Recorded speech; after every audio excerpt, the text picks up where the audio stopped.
Welcome back, team, to a new term. The kids have gone back to school. Larry and I are doing everything we can to help the Muslim community through what is a very difficult time as the world wakes up to various things. On that note, hello, Larry. Welcome back to WTF. Stands for How are you? How are you, my friend? World of Taunton and Fox, Laurence Fox. How are you? Yeah. By the way, I've been dying to ask, does the, while you're rubbing your throat, does the new tattoo, the cross that's right there, does that itch at all? No. You feel it? No. Not at all? Tattoos don't itch, and surprisingly, it didn't even hurt. Whereas I was Really pretty keen. I was pretty of the mind that would hurt, but it doesn't hurt. It's just basically it's a target for our friends when they come to me. I'm just like, X marks the spot. That's what I was going for. I am fine. I am back from Greece. I realised that going on holiday with your children feels and sounds amazing, and is amazing in many levels, but it's also not necessarily a holiday for you. You are essentially there to make sure that they are happy, and as long as they are happy, you're allowed to be happy. So I feel like I may need another holiday, I think. But it was so nice to be with everyone, and there was some very good bits, as well as some. And also, holidays are a great lesson in life as to they bring out things that have been simmering while people are too busy doing homework or schoolwork, or in my case, getting arrested and sued for various things. They bring up to the surface. The calm brings up to the surface illness. I had a fair amount of interesting Greek food issues, I think, to put it politely, and also it brings up emotional stuff from people. So it was quite interesting on that front. And I'm back and dealing with straight back to dealing with lawyers, legal cases, lawfare, and the desire to shut Loza up. How the devil are you, Taunton? Well, can you tell us a little bit about that? By the way, what kind of cigar are you smoking there? A cheap one. Okay, well then never mind. Continue. I can't get decent cigars here without having to drive to London, and whenever I'm in London, anyway, long boring story. Well, you'll be here soon, and my humidor is full and ready. I can't wait because it's going to be lovely to come and see you and to have an actual break, because we haven't really, we got married, went on holiday, we were in court right up until the day we got married. I was in court. We got, you just don't really have time to process any of this stuff. Anyway, what was your actual question? I was just asking whether or not you had any good, whether or not you were smoking a good cigar, and I was following that up by saying I have quite a few. So when you're here soon with your lovely bride, we'll enjoy a few of them. But as for me and the things that I've been doing, I was in Germany doing a little research there that I'm going to unfold in upcoming episodes of Ideas Have Consequences. If you're not a subscriber to my channel and a subscriber to Ideas Have Consequences, you need to go over there and you need to watch that, as well as Fox and Father. Or is it Father and Fox? Fox and Father. But Fox and Father. You need to make sure you watch that. I think it's called Reclaiming the Media. It is called Reclaiming the Media. Reclaim the Media is the channel. Yeah. Yeah. So make sure, if you're a subscriber to my channel, Ideas Have Consequences, Larry, Alex, Taunton, you also need to be a subscriber to Laurence Fox's channel, Reclaim the Media. You need both. You need both. But as for me, I was in Germany. I was very busy there. I got home. Lori immediately left to go and spend some time with our daughter, Sasha, who's been very, very busy and, with small children. So she was there to help her. So I was taking care of my mom, who lives with us since she suffered a stroke, as you well know. And so I've been very busy with all of those things, and it feels like I've not been able to really focus on work the way I want to for for a while because it's just been so much disruption, all good disruption. But, our youngest son and his wife, they had their first child. So that required a fair amount of time, real blessing, but still. And then there's just a lot of chaos going on in my world now, but it feels like it's all starting to settle down, and I can really focus on writing my next book, which I'm pretty excited about. I remember when I was speaking to you about writing your next book, and you're like, I'm going to sit there. I've worked it out. I'm starting in 2 days. Yes. And then the next thing you're like, I'm building a house. I'm about to have a kid. Yeah, that's actually a pretty good summary of the way it went, because do you think I'm go ahead. Do you think it's Lizzie feels guilty? So we have had the kids pretty much nonstop for 6 weeks, right? Everything has been at their beck and call, and we're on Thursday. They went back on Monday. I really enjoy sitting around doing not very much. I will write a bit, or I'll play some music, or sit by the piano, or watch TV shows, or listen to podcasts about first-degree murder and stuff like that. But she feels guilty. She's like, I've got to do something. I'm like, this is your first day off for months. You've just finished your law degree. You organised our wedding. Just relax. And she's like, yeah, you're right. Do you think that we've forgotten the art of putting one's feet up, as we say in England? Either that, or that's all people do. I think it seems to run in one direction or the other. I don't know if I've told you this, but I've been off of social media. I've been off of, I was never really on any other social media. My staff posts on places like TikTok and Facebook. I don't even know how to get on those platforms. But I've been off of X, Twitter, which is generally me doing the posting. I've been off of there since the beginning of August. So for more than a month now, I've not been on there. Any posting that's being done there is being done by staff, sometimes pretending to be me, which can be quite funny. But I have to tell you, Laurence, it's been a revelation for me, because I'm aware that it's a necessary evil for my work, for your work, because you want to stay informed about what's going on, and you got to get your content out and this kind of thing.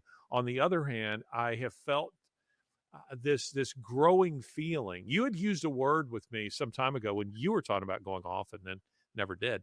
But you were talking about, the dopamine hit. And when you were last here and we were sitting on the porch smoking a cigar, I've thought about that conversation many times, and I thought, you know what, Laza is right.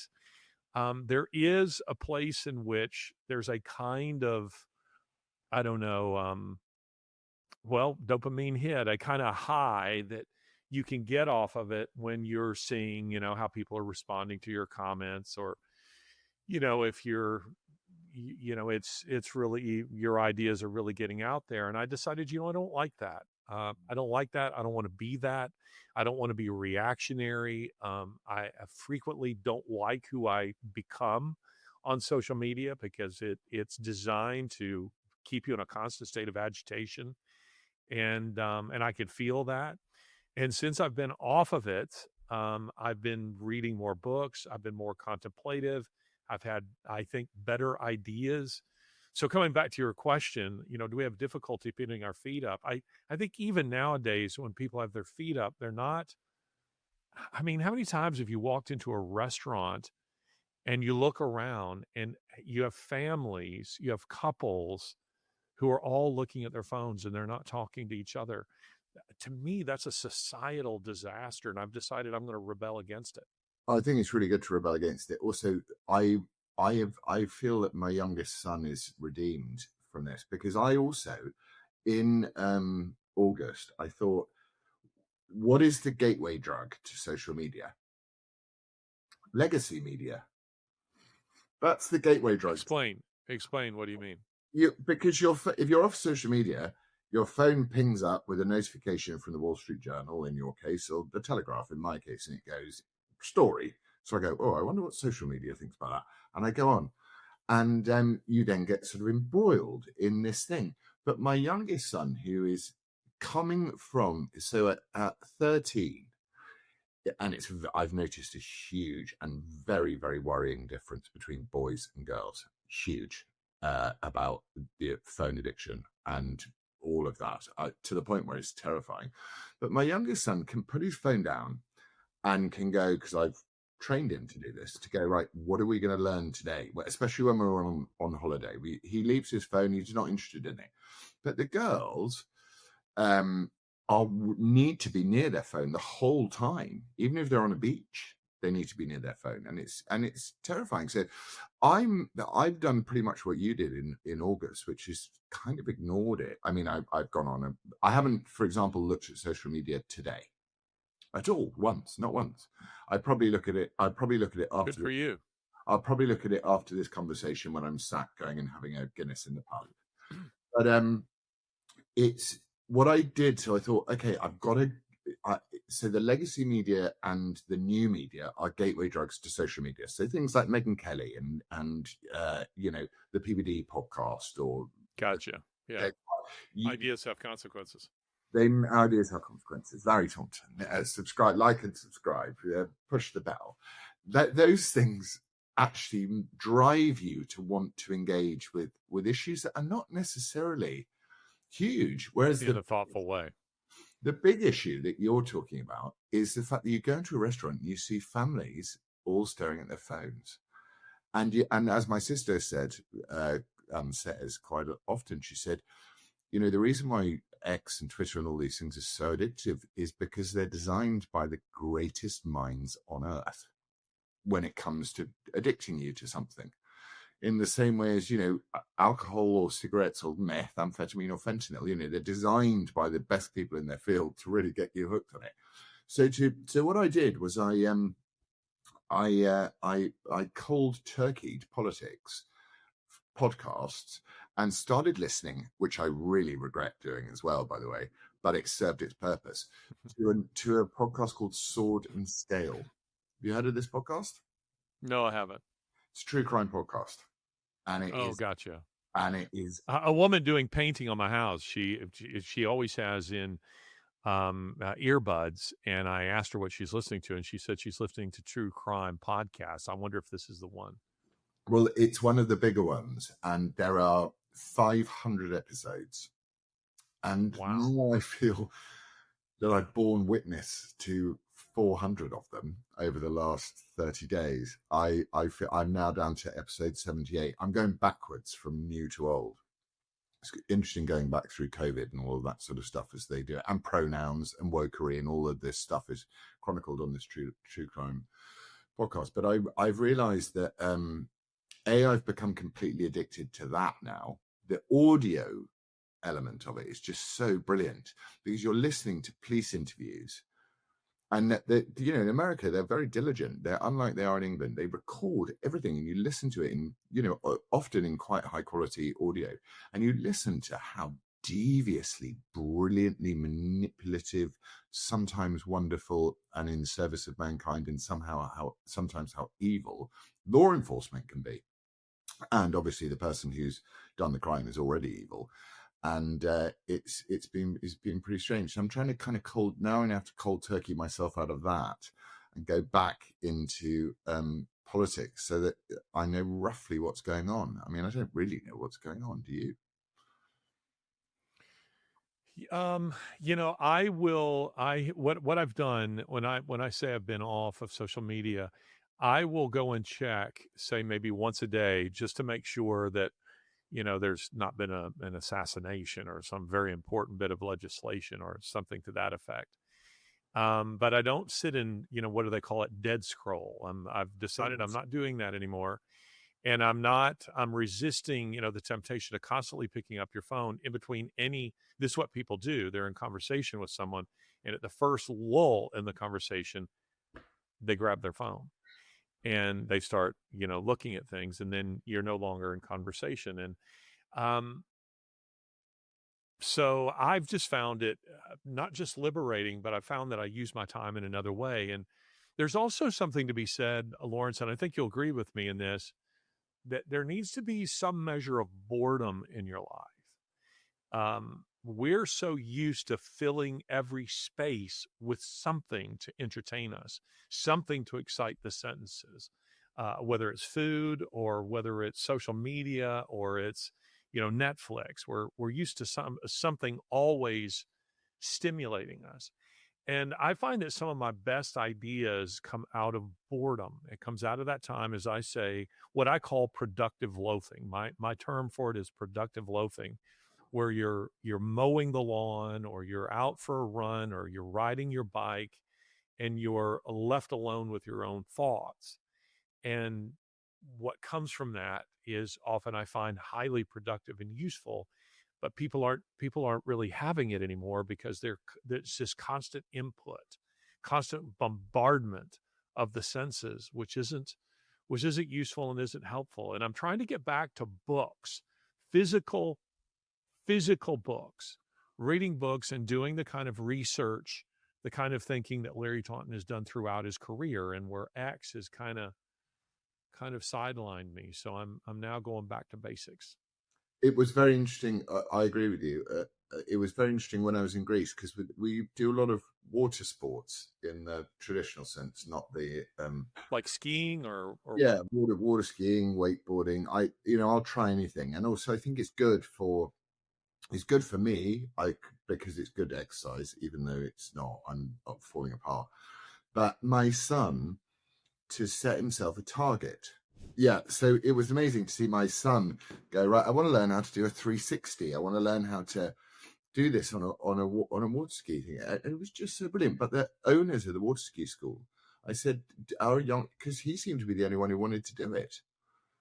And I said, are young people taking up water sports? He went, no. And I said, why? And he held up a phone and he went, So we are condemning ourselves to, as you say, the boredom is so important for thinking, because especially for kids. Yeah. Especially for kids sitting on the beach and, drawing in the sand and going for a walk. Kids need some boredom that produces thinking and activity. Making traps. Well, I had the last week of it I had with Eugene, and I said, okay, what do you want to do today? We need to have a target. I want to have something to do. And he's like, okay, I want to learn how to equalize underwater and go down and look and see if there are any eels under these big rocks. You keep telling me there are eels under. So we go and do that for a few hours, and their minds and their faces just go, it's like anti-gravity. They just lift up to the sky because they're not staring at these apps that people are stuck on, and we're very guilty of being stuck on ourselves all the time. So it's I actually felt very uplifted by that, and I think that generation, the 13 generation, that sort of younger, what I think will be the golden generation, the next golden generation, they've had enough with phones in over excess. They've had enough with trans in over excess. They've had enough with woke in over excess. They just can't be bothered. They want to make traps for little crabs. They want to catch the worms that squiggle out their little squiggly things on the beach, and they want to go and see if there are any eels under rocks. And that's what my son did. And never once did he ask for the phone. Once. It was amazing. And I didn't even have to, he didn't even take it to dinner. We sat and had dinner together and we spoke about lots of serious stuff. Smart kid. But it was, I think it's almost incumbent on us, and possibly the only way you can do it is by removing a child from its safe space and putting it in another safe space. So Greece has been very good to us like that. Because we go there every year, so he knows exactly what he's going to get. But it's almost like in the home, I don't see the kids that much when they're here. They sort of come in, hi, how you doing? And I'm desperately going, let's sit down and have dinner. Let's talk. Let's find out about stuff. But most of the time, they just want to sit and doom scroll. And it's so sad because it makes them vain. It makes them very hyper aware of their physicality, when you can imagine how aware of physicality young girls especially were when they were, before phones. But now they've got all of these fake, they call them duck face, don't they? Have you seen these women with the lips. Oh, yes. Yeah. It's terrible. And it makes you wonder. It makes you wonder who's telling them that they look good. It's unbelievable. It's a trend. It's a fashion. They follow it. Anyway, you wanted us to discuss something today. Sorry, we just had to catch up, people. Sorry, it only took us 22 minutes. We can talk about something. No, that's actually all very interesting and useful, because I would encourage people who are listening to us to copy this and to get off of social media for a time. Maybe you just say, in this 30-minute sliver of the day, I'm going to check my social media, and that's it. Something, because I think you'll find that your time is better used in your thoughts. That's something we haven't mentioned here, is your thoughts and your spirit are in a different place. I'm actually even considering, Laza, going to, I don't know what you want to call it, but a dumb phone. You have a smartphone that that tracks you everywhere you go, and this kind of thing. I'm giving strong consideration to going back to like a razor, just flip phone, and then everything else being shoved to email or or whatever, because I just find all of it to be increasingly intrusive, a portal for every kind of evil, depressing, you name it. And I've just been thinking, we survived for millennia, without these things, and I'm not sure we need any of them. Mm. Well, I mean, that would work. The going back to an old Nokia or whatever would work if you had a computer which you could go and do the sort of smartphone things on. But at some point, you'd be sat in a car going, "I've no idea where this hotel is." Yeah, of course. And you need to Yeah, go to the shop, and you'd go into a shop and go, "Do you guys sell maps?" And they'd go, "What?" Yeah, there are drawbacks. That is for sure. And this is actually the thesis of it's Huxley's thesis, Brave New World, versus Orwell's thesis, 1984. Huxley was arguing that it's our pleasures that will become a tyranny, not Big Brother per se. That it is because we will voluntarily hand over our freedom. We will voluntarily enslave ourselves because of our desire for pleasures, for what he calls soma. If you remember Brave New World, and in a sense, this is soma. Yeah, I think you're absolutely right. And actually, very brilliantly described the difference between the two totally different ways of looking at the same problem, ending up at the same solution, which is enslavement. But Britain is in the middle, is in the very early stages. God, it's been waiting for a long time, but it is in the very, very, very early stages of the whole population beginning, even the liberals, that the liberal, the middle of the ground liberals, not the woke liberals, turning around and saying we are doomed. And well, let's this is a nice little segue. Let's catch the American audience here may not know what you're talking about. So give us a little bit of background of what you mean. So for the Americans who will know, because a lot of Americans are really trying to help us with this, Britain decided in 1997, when it elected Tony Blair, to completely silently rewrite its unwritten constitution to become a sort of globalist, socialist country. And it crept through the institutions and education to the point where we were taught to hate ourselves. Everything about England was dreadful, to the point where our flag was treated as a hate symbol. And it's, there are still people on TV and the radio talking about our flag being a hate symbol. Cut 2 years later, people are, even very moderate people are sitting there going, completely changing the demographic of a nation within one generation could possibly be extremely unwise. In fact, is almost definitely extremely unwise. And because England is projected to be a majority Muslim nation by 2066, I think they say 20, but I think it'll be much quicker. And so I go away on holiday, and I'm kind of ignoring social media, but I'm seeing this thing saying "raise the colours," and I'm like, and people are starting to put flags up. Our flag, which people were arrested for this time last year. you'd be arrested for going into an Islamic protest wearing a Union Jack. They would arrest you, the police. They're so corrupt.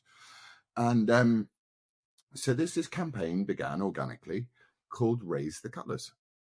Now, which involved putting our own flag on loads of lampposts, because we were sick to death of the Pride flag and the Ukraine flag and whichever trendy Palestine flag. We just got bored of it. I think collectively we did as a nation. And I fly back into Stansted, which is my nearest airport. I come out of the airport and the entire of the country is covered in our own flag. And that this is an organic movement. It hasn't been planned by anybody. And are you pointing it at me? Yes. And oh, hello, baby.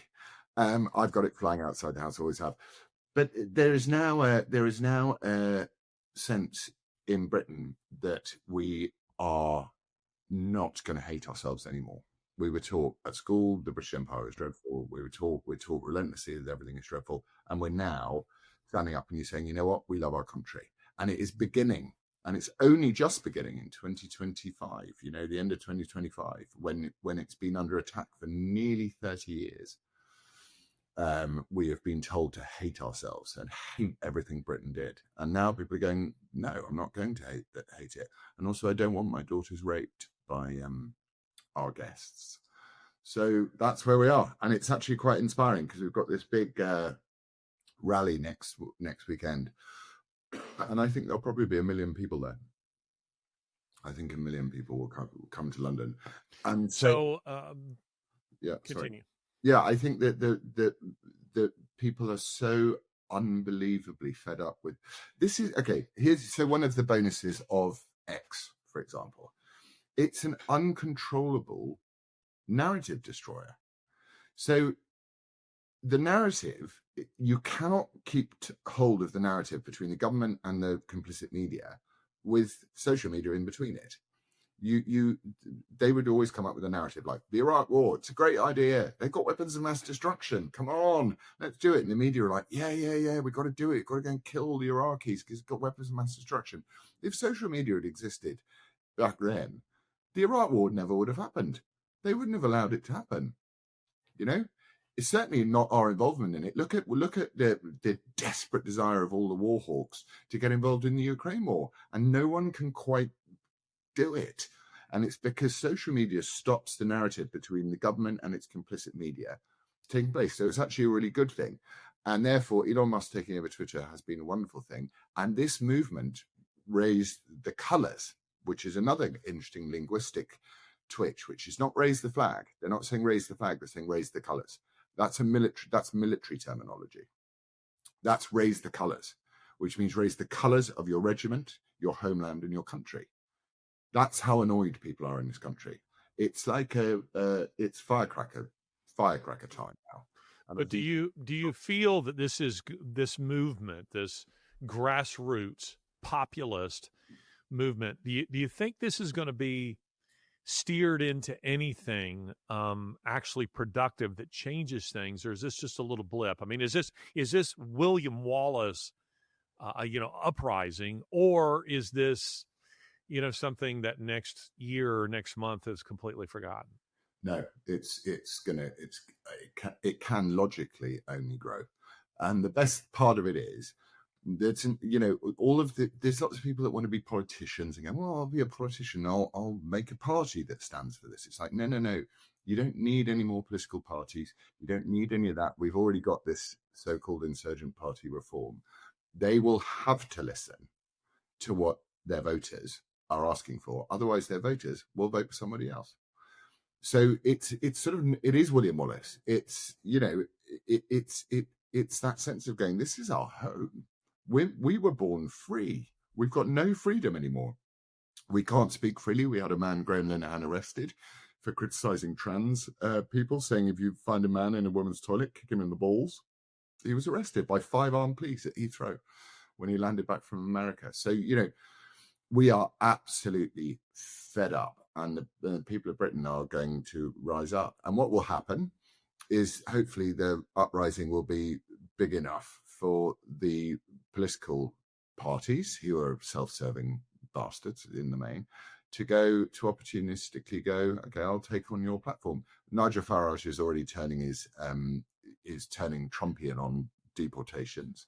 And even though it's an impossible thing to do, Trump's thing of deportations was, it doesn't even have to be practical in so many ways. It just has to be symbolic of what he was trying to protect and what a nation is trying to protect, which is its cultural identity. So there's no way Trump's going to deport 20 million immigrants. It's not going to happen. In the same way as there's no way that any political party is going to deport 2 million immigrants in the United Kingdom. But the desire to do it is enough to turn around, because then what you can do is your next step is you turn around and go, by the way, in our country, we don't marry our first cousins. We don't cover our faces. We don't live in theocracies. We are not governed. We are governed by a totally different system from you. And if you want to stay here and you want to feel welcome, you better get on board, because if you don't, we're going to make you feel unwelcome, which is what Britain should have done many, many years ago, actually, as far as having, imagine inviting someone into your house. This is what Britain is. It's like inviting someone over for Sunday lunch and them going, oh, this chicken is disgusting. Ugh, what are these carrots? Yuck. Your food is disgusting. I'm just going to take one of your children to the toilet. It's like, no. I just want to interrupt and say this very, very quickly. Lori and I have hosted Laurence and Lizzie a number of times, and Laurence doesn't eat cheese. I mean, what the hell? WTF? I mean, what in the world is up? What kind of man doesn't eat cheese? But anyway, continue. It's the texture on my teeth. Anyway, I'm rambling. I'm just saying that I think that the wonderful thing about cultural identity is that you need, by its very nature, you have to go, my culture is better than yours. Like, I think America, well, there some cultures are superior to others, and I don't shrink from saying it. I like more. I mean, it's just a fact. I think America took our Bill of Rights and made it an actual Bill of Rights for the people, and I think that's the best gift America gave its own people and the world.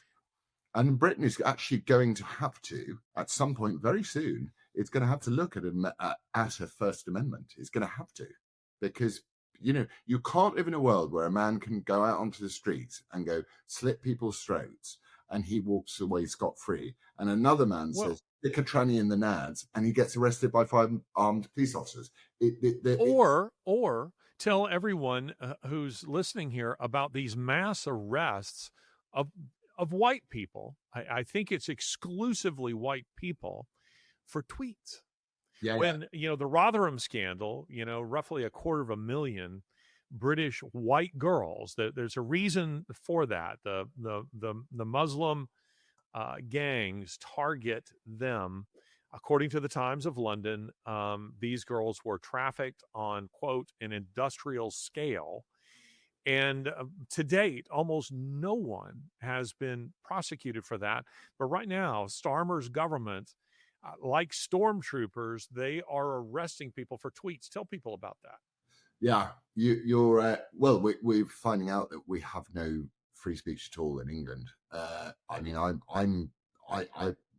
at the beginning of next year, I will be the person that people are looking at, because they want to put me in prison for 4 years, come March next year, for expressing support for people who are trying to dismantle the surveillance state. So there is a total and unending attack on the ethnic British majority, which is slowly becoming a minority, and already is a minority in most of the major cities. And people have just gone, this is wrong. This is we call it here two-tier justice system. If you're brown or in any way can identify as a persecuted minority, which the only way white people can get on the grievance hierarchy ladder is by being trans. It's literally the only way you can get onto that ladder. But what white people are being, we've had Lucy Connolly was jailed for 30 months for tweeting a tweet which she deleted because she regretted it, and it was a silly tweet, but it wasn't. I mean, it was nothing compared to some of the stuff I've read from other people. So we're looking at it, and it's just funny because people have gone, you know what, I'm not going to feel ashamed of myself anymore. Sorry. It's like when you get to the end of a terrible relationship with someone and you're mourning the end of it because you're sad, you've invested so much time and effort in being with them. But then when you realize, when you're out of it, you go, I can't believe I lived like that for that long. And it's human nature, isn't it, to take great comfort in misery. And the British people have finally woken up and gone, with Spoken like a man with experience. Well, I think these things that you're describing, you know, people who have been arrested for tweets, who have been arrested for maybe praying and standing on public property near an abortion clinic, while, by the way, the Muslim cab drivers, you know, lay their carpets in the sidewalks in the middle of the road and hold up traffic, and nothing is done to them. Nothing is done for them. It's an in-your-face act. It's deliberately done. And Starmer's government is targeting traditional British white people. I think that's what's leading to this, you know, this William Wallace like, you know, uprising of the British people. And I mean, don't you think that that these are things that are stimulating that kind of reaction? Yeah, because Britain is being, you know, the entire post Second World War consensus is being rewritten, isn't it, constantly? And one of the parts of it being rewritten, and Trump has helped with this, is turn around and said, we're not just going to pay for you lot anymore.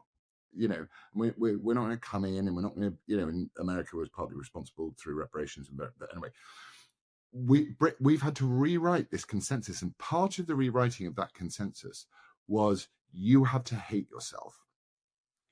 Britain has to hate itself. You've got to hate yourself. You've got to hate your children. You've got to hate your history. You've got to hate your grandparents. You've got to hate everybody because they were horrible colonial pig dogs. And that's what we've been taught. And it just won't fly. Because as I, you know, my sort of crap analogy of of someone coming around to your house and just ruining dinner. The one thing Britain does do well is good manners. And actually, our manners have been abused. Our tolerance has been abused, and we have been asked to accept. We've been asked to regress in the name of progress. So 200 years ago in Britain, you could have sex with a 12-year-old girl. Then we went, you know what? No, you can't. Now we're being told, and there's an entire part of the Labour Party in this thing called the Fabian Society. It all gets very, very dark. These socialists that are running Britain, who are actually actively campaigning to lower the age of sexual consent with young girls, with children, with a particular religious group in mind, with an appeasement in mind to barbarian cultural practice. And the British people have said no. Our parents died and our grandparents died in their hundreds of thousands to stop this sort of behavior, where you target one group and you massacre one group, or you experiment on children, or any of these things that these horrible, vile fascist progressives, so-called progressives, have tried to bring into our country. And you can feel it in the air. It's like a scent. It's like honeysuckle. You can smell it all over the country. Enough. Anyway. You know, I because we've not been together for quite some time, and you've been traveling, I was traveling, just a lot of different things going on. I haven't told you this little story. I did relate this on Ideas Have Consequences, but it's worth recounting here briefly. When I was in Berlin, you know, sometimes I will use a taxi driver as a tour guide, just because those guys, particularly the black cab drivers in London, those guys know a city like no other. And it saves them money because they don't have to curb crawl, you know, looking for fares. So you just say, hey, you know, how much you charge me for a half a day? And the guy will say, you know, how about, you know, 150 pounds, you know, or whatever, if you like him.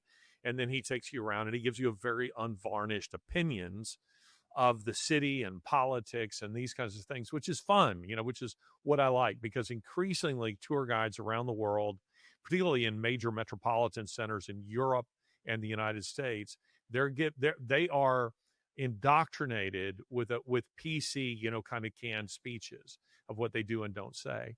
So while I'm in Berlin, this 83-year-old, a taxi driver named Rolf, was giving me a tour. And I found his opinions, Laza, just spot on. I mean, he had lived through. He was born at the 1943. So he was born in Berlin to German parents in Hitler's Germany. He then lived through, the Cold War. He lived through the GDR, the wall going up. He remembers it vividly.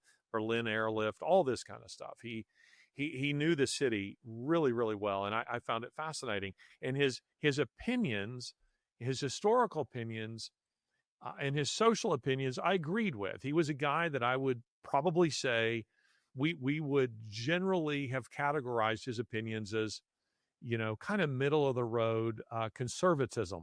He was just a kind of a straightforward conservative. And he was explaining how immigration is destroying parts of Berlin. And he says just this, unrestrained, immigration, and it's destroying their culture. Then, and this will, I think, really resonate with you, he refers to Trump as a fascist.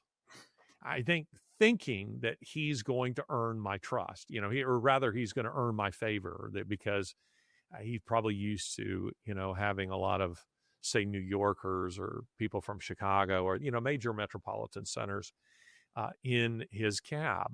And I said nothing initially, and then twice more he brings it up. And finally I decided, look, I have to challenge this. And I said, Rolf, your opinions have been so spot on.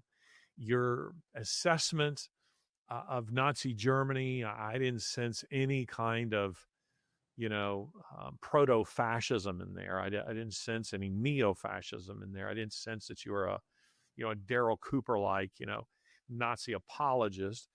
Your assessment of the communist era was spot on. Your understanding of it, the dangers of unfettered immigration. I think you're so right with that.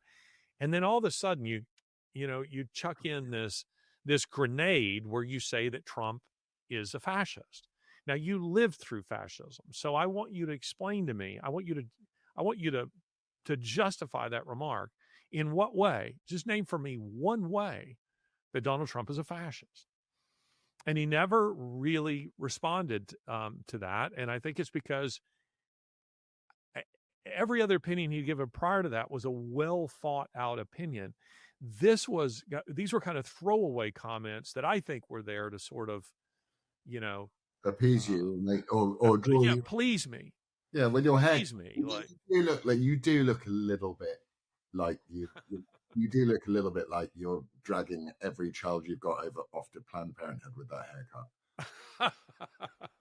Well, I, for the most part, had not said anything about what my own political opinions were up to this particular point. But I said, look, your country was subject to Joseph Goebbels' steady drip of propaganda, which William Shirer, author of Rise and Fall of the Third Reich, says that even he, as an American, well-informed reporter who had access to the papers from Zurich, from London, from New York on a daily basis, he said, even I was affected by that propaganda. He said, just a steady drip of that over the course of years does affect your opinions. And your country was subject to it. And I said, now it's being subject to it again. And you're a victim of it because you have heard the mantra again and again and again that Trump is a fascist. And yet you've never thoughtfully processed that. I said, look, Donald Trump is really just a typical Democrat of 30 years ago. That's what he is. He's a typical New York, New Jersey, Boston, Philadelphia, chest-beating businessman. I've met loads of guys like Donald Trump, and he loves his country. That's name for it. Is he the guy who's doing these Joseph Mengele-like experimentation on children, mutilation of children, which, as you just pointed out, Laza, our forefathers fought to end that stuff. And yet it's all being done again by our governments. And so again, I'm asking him, is it Trump who's doing that? Is you were just complaining about what is happening to your country with the influx of people who are knifing and murdering and beheading other people in your country. Is it guys like Trump who are doing that? You were just complaining about the lack of free speech. Is Trump who's doing that? I mean, who are the people who are doing these things to you?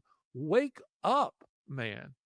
But you see, the steady drip of that propaganda is having an effect. And unfortunately, I didn't sense in Germany that what you're describing, this populist uprising in Britain, I don't think it's happening in continental Europe, but maybe I'm missing it. Well, it depends on where. I think it depends on where you go. So, and was it in Greece? Did you see this in Greece? Well, or sense it?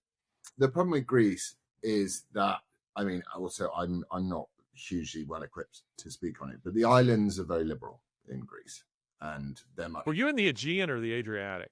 The Ionian, so it's the Aegean. Okay, all right. Okay. And the island, I did see a lot. And I did say, actually, to someone at a water ski hut, which I took my son to, I said, why have you got Free Palestine, Boycott Israel written on your water ski hut? And they're like, well, it's the genocide in Gaza. I said, what's that got to do with someone wanting to go water skiing? Genuinely, I'm interested. Because surely you're going to realize that someone's going to walk up who disagrees with that sentiment in your failing business, which you already confessed to me is failing. But again, it's just like my taxi driver. It's an attempt to curry favor. Yeah, and I think the mainland is probably more conservative. Virtue signaling. Yeah, there was a definite. It's interesting actually that you mentioned that, because first of all, you have to reach late stage capitalism, don't you? So you have to. What Skiathos, where I go on holiday, used to be cheap and cheerful. That's what it used to be. It's now not cheap and less cheerful. And what they've noticed is there's not so many people there every year. So they're reaching the end of their capitalist model, and they're going to have to reassess and look at themselves and say, is all of this stuff true that we're trying to charge you? This girl came up to me with those things when you pay your bill at lunch. And she goes, do you want a tip? And I said to her, I hope you don't mind me being rude. When I came to this island 40 years ago, actually, but I remember it 30 years ago. She's been going for a very long time. My dad tried to tip somebody, and they were bereft. They were like, was there something wrong with the food? What, why are you trying to give us money? So it was strange, and I was trying to explain to her that, this is a cultural import from America, tipping, it's, and England to a degree, but much more from America. And I said, these things are, you shouldn't automatically assume, having just charged me 15 quid for a chicken souvlaki, which should cost €5 or less for half a chicken breast on a skewer with some chips, that I want to pay you for the benefit of serving me. And she was pretty taken aback, but she was, of that age group where it wasn't good. It's coercive now. Tipping has become obligatory and coercive. Yeah. And the meaning behind it has become completely lost. Yeah. I agree with that. But then I had this thing with this woman, because I had a big problem with the villa for the first time. Very long story, won't go into it, but it was hilarious. Involved the owner of the villa not being happy that I was married. She held a flame for me. It turns out. Okay. Anyway, Lothario, the person who was managing the villa came up to me and said, you need to give me some money for this, for that. And I went, you're not getting a single penny out of me. Nothing. Unless I want to give it to you. Nothing. And she went, well, no, you need to give me money for this. I said, I paid for what I've paid for. We've agreed a price and I paid for it. I'm not paying any more money. And she went, you're who do you think you are? And I said, do you know what I did do though today? I gave the waiter, who I've known for 20 years, I gave him €250 at the end of the holiday. I just gave it to him and I said, thank you always for finding a table for us, whenever. Not treating us super special or anything like that, but always finding a table and always being ready to help. And I said, I gave him that money, but I will give you nothing, just so we're clear. Well, a taxi go ahead. I'm sorry. No, that was it. That was it. A chauffeur that we both know who sometimes asks me for my business advice. When I first used him, I was asking him the price to take me to a particular place because I didn't want to leave my car in a parking deck, for 2 months. It was going to cost a fortune. And he said the price is, whatever it was, $150 plus tip. And I said, well, then it's not $150. You've just told me that the tip is obligatory. So how much of a tip do you expect? And he said, typically, say $50. And I said, well, then your price is $200. But you don't say $150 plus tip. Yeah. The tip is left to me. It's not requested by you, and it's what I decide it should be, if one at all. And it's usually given because I think someone has done an exceptional job in, in their work. Now, in the United States, I don't know if this is true in Britain. Unfortunately, and this is true of waiters, waitresses, servers, whatever you want to call them, they've been punished for tipping for this reason, because restaurateurs who, hired lobbyists decided they didn't like their waiters and their waitresses getting tips. So they said, look, they're making money off of our customers. Therefore, we should be able to pay them less. So when I waited tables when I was in college, 30 years ago, the hourly wage, the hourly rate for a server was $2, I think $2.12, $2.13 an hour. It's still that now. So I'm very aware when I go in to a restaurant that they're dependent upon that money. But see, now it might be divided among, everyone in the, everybody else working in the restaurant. And I don't like that either, because this guy over here didn't do anything, and this one who did, I'm tipping this one because I think, no, you did a really good job. And by the way, I think I have a reputation. I'm not saying this to, pat on the back to me, but because I waited tables and I've worked some pretty low paying, hard jobs in my life. I have a reputation for being a very good tipper. But I have a philosophy where that's concerned. If you do a poor job or you're rude, I'm not tipping you for that. And if you're just simply handing me a latte across the counter, it's one thing when I go and sit down and you're serving me and you're providing me with a service there. I'm not tipping you for that. And yesterday, Lori and I were going through a line at a cafeteria, ordering our food. All we're doing is ordering the food, and she turns the laptop register towards us, and it says tip. It doesn't say 10%. I didn't even have that. It was 15%, 20%, or 25%. And I went, no tip. I mean, you're irritating me just putting that. I don't render tips for service that hasn't yet been rendered.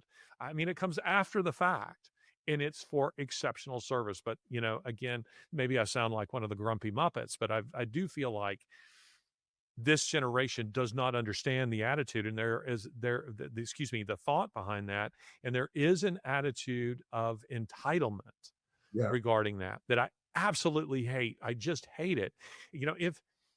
If the tip is obligatory, then it's not really a tip. Well, it's the cost of service. It's the cost of the meal. It goes back to your idea of the fact that they can't cope with boredom. Because one of the things they can't cope, you're right that they can't cope, they're not very good at being bored, young people at the moment, but they're also not very good at actually working for money. The other thing that young people, and I'm sure this is a generational thing, and our parents complain about it and their parents complain about it and all this, but this idea of getting something for nothing. And my doctor, who I'm now going to have to go and see because my little finger is going numb again, which is not a good sign, because when that went numb, I had to have my neck done. My doctor said it's the most dangerous thing you can do to a child is give them one of these. She said I agree with that. He said, and I said, why? And she said, because children are not born to have authority over anything. And you are giving them authority. That's an interesting observation. She said, you are giving them authority over this, and you mustn't do it. So, and that's she said from a medical perspective, from a neurodevelopmental perspective, she just went, it's a very, very bad idea to do it. And Interesting thought. I just have to file that away and think on that a little bit. I've seen it firsthand how terrible and bad it is. We were going to talk about Let's save it. Well, because this episode has been 57 minutes. But go ahead. We just call this the catch-up app. WTF is back for the catch-up, where we have caught up. Well, I think it's been a thoughtful conversation, and again, for fans of this show, it really is a catch-up, because for fans of this show, this is what our conversations are like when we're together. Exactly. I don't think Laurence he's not a small talk kind of guy. I'm not either. I don't like small talk. I will engage in it just to be polite. But I eventually want to get on to things. If we're going to sit down and have any kind of conversation, I want it to be about things that matter. And we try to discuss things here that matter. I think we have to do, I was thinking about this when I was on holiday. I think we need to schedule 2 hours to talk, because I think by the time we've got through, it's like when I talk with Calvin, because, you know, there's not a lot of wiggle room with Calvin. It's like, this is what I think about this. And I'm like, yeah, he's young. He's very much more black and white, you know, on things. I've noticed that with Calvin. Whereas there's much more wiggle room with us. So I think we probably need more time to talk about it. Because I'll go to Calvin, well, what about that? And he'll go, no, it's wrong. And I'll be like, okay, moving on. You know what? I'm looking forward to having sometime as a friendly theological discussion with Calvin. As there's an awful lot of overlap, certainly between us. He's my brother in Christ, and I'm so grateful to have him in the cultural fight. And yet, I would disagree with him on quite a few things, and it would be fun to discuss with him. I don't know if this is on air or not. Maybe it's just something we do while he's smoking a pipe and I'm smoking a cigar or something. But I'd enjoy having a conversation with him about his views of the Eucharist, the Lord's Supper, communion, whatever it is that you'd like to call it, his views of Rome, which obviously would probably agree with mine, his views of on Christian history and other aspects of Christian theology. But anyway, that's another conversation. How long is Fox and Father? Is it an hour or is it a 2-hour show? Hour. Yeah. Okay. For us, it's usually like the first hour is us just kind of drilling down into something, and then the second hour we have to schedule. I agree with that. We have scheduled 2 hours, which means we need to start at 5 p.m. UK time. So soon you'll be here, and we'll be talking about these things in person. Maybe we'll do them on the porch or elsewhere. October, I know October in the state of Alabama, in the American South in general, is usually, and I'll say this, and it'll be storming the entire time, but it's usually a gorgeous time of year. If you come here in midsummer, as a Brit, you would melt. I mean, it's so hot, and then our humidity, of course, is so high. What's that? Gas fan. That's right, and I now have one, and you're going to love that thing. You know, I have to say this. I was talking to a guy the other day who was from where was this guy from? He was visiting from Australia, and he didn't know. He was telling me that he was at this restaurant, and I'm sorry, you can bleep this out, because I don't mean to be crude or offend anyone, but this was so funny. I have to say this. He said to me, we're sitting outside at a restaurant, and I said, their fan is actually very ineffectual. He said, yeah, today I was eating lunch at this place, and they had, what do you call it? He said, I think it's called a big fan. And I just thought, no, it's called a big ass fan. And that, by the way, is that's not what we're labeling it. This is free advertisement for the company. The company is called Big Ass Fans, and their fans they're giant. It's like sitting under a helicopter blade, but they're silent. You know, they're wonderful. But when he said that, he wasn't even trying to be funny. And I was just like, no, I love it. That's not what they're called. Okay, so we so for everyone, you've learned something this episode. They're not called big fans; they're called big ones. I love you, and we will. Let's get ourselves back to regularity. I need to. I need to speak to you more, and I need to also book those flights, come and see you, and get that. Let's do it. That wonderful. It'll be 10 days, I think we've worked out. And then we need to get that wonderful chauffeur to get a price out of him, because you seem to, from what you're saying, you seem to be getting a better price than I got last time. You drove. Well, I was going a shorter distance than you. You were coming all the way from Atlanta, which is a whole different deal. And by the way, his price has gone up, you know, where I just can't afford him anymore. So maybe I arrange for someone to pick you up, or maybe I pick you up myself. We'll see, depending on where you come into. But yeah, there you have it. But what you're saying is, this show needs to become more regular. Our conversation needs to become more regular. That this show needs more fiber. We need more fiber in the diet of this show, that we might become more regular. Well, also because of the way that we talk. Like when we hang out together, the longer we hang out together, the more into it we get. So therefore, you're constantly kind of building up from the bottom again. Whereas actually you want to have, you know, that's my view. So you can mull it over and let me know. But I think we should do 2 hours, and we should allow 2 hours so that we can feel like we've got. I'm a fan. I like it. You take us out. Thank you, and welcome back to everyone. Thank you for watching us, and please pray for us all. Pray for Larry and I, and we'll pray for you, and for you know what's going to be a pretty hardcore year, which we'll keep you updated on this show, which is called WTF, which stands for What the Fox and Taunton. Love you. Goodbye. Take care, brother.